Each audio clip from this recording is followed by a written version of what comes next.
अस्सलाम वालेकुम जी। एबीसीडी के नए एपिसोड में खुशामदीद है सबको। और मैं हूं जमाल आदिल, मेरे साथ हैं ज़ीशान भाई। ज़ीशान भाई से हम कुछ मालूमात लेंगे असाइलम के बारे में। और इससे पहले मैं, क्योंकि असाइलम में जो हर्डल्स आती हैं उससे पहले जब बंदे डंकी वगैरह लगा के आते हैं तो बुनियादी तौर पे वो भी चीज़ें समझना चाहूँगा मैं कि अपनी आने वाली जो जनरेशन है, जो नए बंदे आने वाले हैं, उनके लिए कुछ हेल्पफुल साबित हो सके। जी ज़ीशान भाई।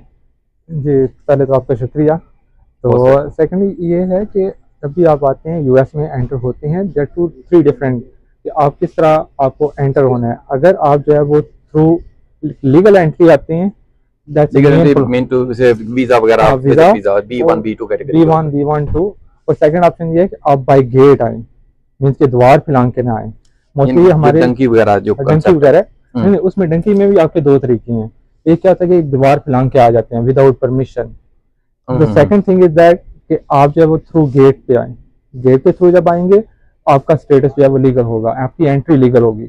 असाइलम के लिए या किसी भी चीज के लिए यूएस में अगर रहने या किसी भी और जगह में, इवन के यूरोप, कनाडा, वेयरएवर, आपकी लीगल एंट्री होना बहुत जरूरी है। ये थोड़ा सस्पिशियस है, थ्रू गेट और थ्रू गेट दीवार। ये दीवार क्या है? जब भी आप यूएस में दाखिल होते हैं, एंटर होते हैं थ्रू डंकी के जरिए, मोस्टली क्या करते हैं कि वो एक बाड़ लगी हुई है। बाढ़ तो हमने देखी है फिल्मों में, हाँ जी, बाढ़ लगी में देखी हुई है। एक्चुअली क्या करते हैं हमारे लोग इंडियन जो भी हैं, वो क्या दीवार फिलांग के आ जाते हैं। दीवार फिलांग के जब आते हैं तो वो उनको यूएस के हवाले कर दिया जाता है। फिर उन पे जो है चार्जेस लगते हैं। चार्जेस ये लगते हैं कि आपकी इलीगल एंट्री है, और इसको लीगल करवाने के लिए उनको बहुत सी हर्डल्स जो है वो पेश आती हैं, मजीद मुश्किलात हैं। ठीक है।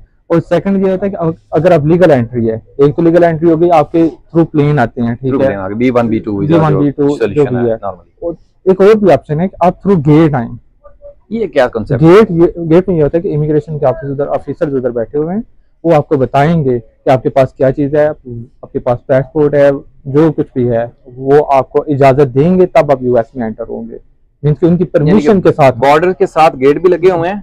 हाँ, उनकी स्पेसिफिक जगह बनाई हुई है उन्होंने। वहां पे अगर आपके पास वीजा नहीं है तो आपको वो इंटर होने देंगे? इंटर होने देंगे अगर आप थ्रू उनकी परमिशन हो। परमिशन क्या होती है कि आपके पास पासपोर्ट हो, आप उनको जब बता सकते हैं कि मेरे साथ ये वाकया हुआ है पीछे, वहीं से आपका असाइलम शुरू हो जाएगा। असाइलम शुरू हो जाएगा और वो आपको एक्चुअली परमिशन देंगे, आपको एक्चुअली अकोमोडेट करेंगे। जी बिल्कुल इसी तरह। ये बिल्कुल सरप्राइजिंग है मेरे लिए भी कि मैं तो एक्सपेक्ट ही नहीं कर रहे थे हमारे लोगों को। एक ये फायदा होगा कि जब भी आप इधर यूएस में आते हैं उसके आपको बहुत से बेनिफिट्स हो जाएंगे, क्योंकि कहीं भी आप जाएं लीगल एंट्री आपकी होना बहुत जरूरी है।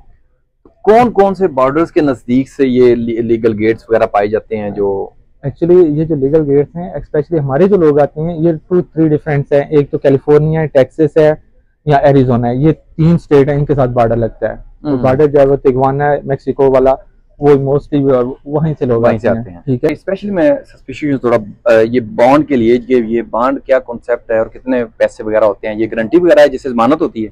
बिल्कुल ऐसे ही है। बॉन्ड एक्चुअली ये होता है कि जो स्पॉन्सर है आपकी गारंटी देता है, अपने डॉक्यूमेंट्स देता है, ग्रीन कार्ड या फिर वो पासपोर्ट देता है, और प्लस अपने टैक्स के पेपर वगैरह देता है कि इस बंदी को मैं जानता हूँ, जो मेरा फैमिली फ्रेंड है, ब्लड रिलेशन है, व्हाटएवर जो भी साथ उसके साथ जो रिलेशन है।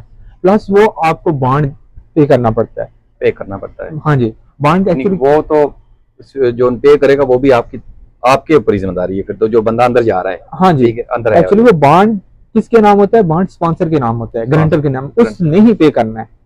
नेक्स्ट जब आप उधर से रिलीज हो जाएंगे और जब आपका केस अप्रूव हो जाएगा, इवन के आपके आपके हक में है या आपके अगेंस्ट है, जो भी डिसीजन आता है, जब आपके केस का डिसीजन हो जाएगा उसके बाद वो स्पॉन्सर जो है वो अपना बॉन्ड रिलीज करवा सकते हैं वहां से, जो उसने पे किया होता है।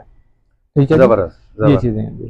तो असाइलम का जो ये प्रोसेस तो सारा असाइलम का हो गया है ना? हाँ जी, हमारे पास आपको बॉन्ड के जरिए बंदे ने बाहर निकलवा लिया, ठीक है। अभी उसके बाद कितना टाइम लग जाता है अगले प्रोसेस में? ये आप टू लक है या केस है या क्या कॉन्सेप्ट है? लक भी कह सकते हैं, ठीक है। उसके बाद अगर तो आपको एक अच्छा कह लें कि वकील मिल जाए, वकील से मेरा जिसको सारी इन्फॉर्मेशन हो कि क्या हो इसके रिलेटेड इन्फॉर्मेशन, असाइलम के रिलेटेड, क्योंकि वकील हैं उनके पास मुख्तलिफ जो है ना वो केसेस होते हैं, अकॉर्डिंग टू मैरिज है या स्पॉन्सरशिप है, एम्प्लॉयमेंट है। तो असाइलम के अगर आपको जाना चाहिए असाइलम वाले के पास, मोस्टली मैं ये प्रेफर करूंगा। आपका इम्पैक्ट करेगा कि इसके ऊपर कि आप काम कर रहे हैं या फिर आप सोशल के ऊपर हैं, उनके ऊपर बोझ है? नहीं, फिलहाल आप उन पे नहीं है, आप स्पॉन्सर पे बोझ हैं। स्पॉन्सर पे बोझ है। अच्छा, अनटिल कि आपका वर्क ऑथराइजेशन कार्ड आ जाए, वर्क परमिट जिसको वर्क परमिट आ जाए, जब आपको काम करने की इजाजत मिल जाएगी, ठीक है, उसके दौरान जब रिलीज होने से लेके आपको वर्क परमिट तक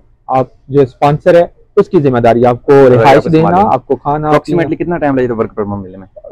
जब आपका केस जमा हो जाता है, ये आप पे डिपेंड करते हैं कि आप वहां पे एप्लीकेशन देते हैं कैंप में, या कैंप के बाहर आने तक जो है वो अपना वकील को, ठीक है, वकील को एप्लीकेशन देते हैं कि ये फलां मुझे जो है वो थ्रेट्स वगैरह 4-6 महीने में कह सकते हैं कि वर्क परमिट मिल सकता है।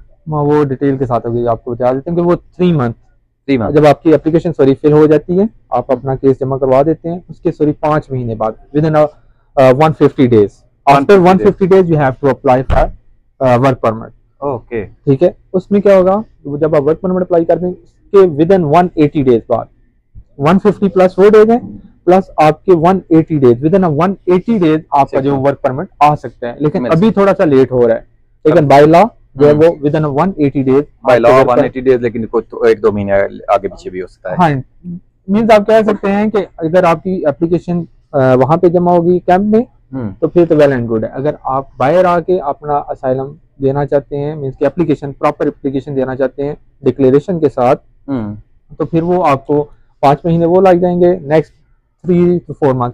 अगर आप कह सकते हैं कि अगर आपने वर्क परमिट लेना है, आपने अपनी जान छुड़ानी है उसके बोझ से, स्पॉन्सर के या गारंटर के, आपको 7 to 8 मंथ एटलीस्ट वेट करना पड़ेगा वर्क परमिट का। जब वर्क परमिट आ जाए तो फिर देन आप काम, जो आप पैसे बॉन्ड के लिए पे करते हैं वापस आते हैं किसी वापस आ जाते हैं, depend on the your case. Case इधर पॉजिटिव होगा तब आएंगे, इधर पॉजिटिव और नेगेटिव, दोनों सूरतों में, दोनों सूरतों में आपके डिसीजन होना चाहिए केस का। जब आपके केस का डिसीजन हो जाएगा, इधर वो आपके हक में आ रहा है या आपके खिलाफ आ रहा है, ठीक है, तो वो आपको, अभी जैसे मुझे समझ आई विद इन 1 ईयर आपको मिल जाएगा वर्क परमिट। हाँ जी, उसके बाद आपका केस का जो रिजल्ट है ये अप्रोक्सीमेटली कितना टाइम में आ जाएगा? ये डिपेंड करता है अकॉर्डिंग टू स्टेट पे, अकॉर्डिंग टू स्टेट भी। हाँ, कुछ स्टेट में जल्दी आपकी जल्दी आता है, कितने जल्दी आएगा, कहाँ पे? मोस्टली जो है वो न्यूयॉर्क को समझते हैं कि ये लकी है, या न्यू जर्सी है, या कैलिफोर्निया है, ये 2-3 डिफरेंट स्टेट्स हैं जिनमें आपको मोस्टली ज्यादा चांसेस होते हैं कि आपकी डेट जल्दी आ जाएगी। उसमें पहली क्या होती है कि मास्टर हियरिंग आती है, जिसमें आपको सिर्फ जो इन्फॉर्मेशन आपको देनी होती है, बुनियादी। देन आपको वो डिपेंड करता है जज पे, हो सकता है वो आपको नेक्स्ट दे दे इंडिविजुअल हियरिंग, जिसको फाइनल हियरिंग बोलते हैं, उसके साथ आपका इंटरव्यू होगा। अगर आपका इंटरव्यू अप्रूव हो जाता है, ठीक है, तो वो आपको असाइलम आपका अप्रूव कर देंगे। जबरदस्त जी। और इसमें कितना अप्रोक्सीमेटली टाइम गुजर जाएगा? ये डिपेंड ऑन द केस करता है, डिपेंड ऑन द कोर्ट करता है। अगर कोर्ट बिजी है, एक अंदाजन कह सकते हैं, अंदाजन आप 3 ईयर तो एटलीस्ट 3 ईयर एटलीस्ट। हाँ जी। वो कहते हैं कि इंडियन के केस जल्दी होते हैं, पाकिस्तानियों के जल्दी नहीं होते, इसमें क्या कांसेप्ट है? नहीं, ये टोटली ये है कि ये मिथ है कोई कुछ इसमें? नहीं, ये आपके केस पे डिपेंड करता है, केस के ऊपर डिपेंड करेगा, केस पे डिपेंड करता है कि आपका केस किस तरह से तैयार है, ठीक है। ओके। क्योंकि इसमें भी आपने जस्टिफाई करना है कि मुझे वाकई खतरा है, या अपना केस जेन्युइन होना चाहिए, जेन्युइन, और नेक्स्ट आपको फ्यूचर में क्या खतरा हो सकता है। झूठ अगर पकड़ लेंगे तो केस उड़ गया, बिल्कुल उड़ गया जनाब। ठीक है, वो बिल्कुल जो जहां तक आप इंडियन की बात कर रहे हैं वो उसमें कोई नहीं है, ठीक है। आपको यहाँ पे अप्रूव करना पड़ेगा कि हाँ वाकई मुझे खतरा था जब मैंने मुल्क छोड़े, और जब मैं वापस जाऊंगा यहाँ से, अगर आप मुझे यहाँ से वापस भेज देते हैं तो तब जैसे असाइलम का वैसे केस होता है। हाँ जी, टोटल वही है, असाइलम यही है कि मुझे जान का खतरा था और फ्यूचर में भी है, जी। जबरदस्त। और जैसे कि अभी तो चल रहा है कि पीटीआई वाले बेचारे भाग रहे हैं, ठीक है, पीटीआई वाले उनके केसेस वगैरह, जब तक उनकी गवर्नमेंट नहीं आती उनके केसेस वगैरह हैं। अगर उनको जान का खतरा है, ठीक है, अगर उनको केस बनते हैं। आपसे पूछना चाहूंगा, क्या एडवाइस करेंगे जो हमारे न्यू कमर हैं, जो कि भाग देख के आ रहे होते हैं और एजेंटों के हाथ चढ़े होते हैं, और क्या उनको अगर आते हैं तो क्या कुछ आप?